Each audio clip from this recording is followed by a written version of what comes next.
చేశానయ్యా.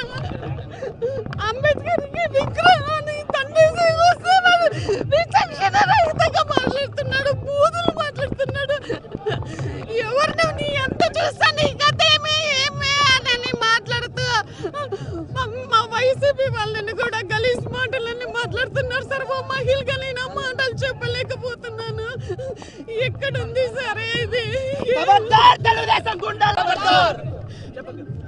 Sir? జయంతి సందర్భంగా, అంబేద్కర్ జయంతి సందర్భంగా మేము అంబేద్కర్కి పూలమాల వేసేదానికి వచ్చినాం సార్.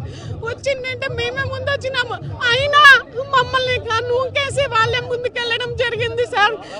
మీరు మమ్మల్ని అంబేద్కర్ విగ్రహం దగ్గరేనని నోటికి వచ్చినట్టు ఏళ్ళు చూపిస్తా నువ్వేమి నీ కథ ఏమి అని గలీజ్ మాటలన్నీ మాట్లాడినాడు సార్. ఆ మాటలు నాకు చెప్పడానికి రాలేదు, దయచేసి అర్థం చేసుకోండి సార్.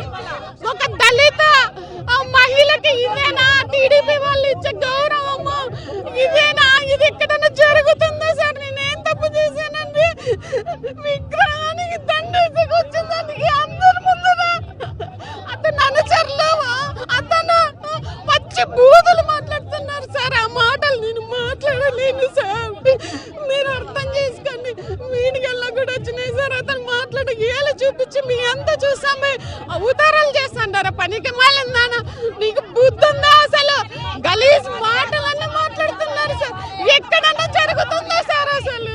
ఎక్కడన్నా ఇది ఏం న్యాయం అండి?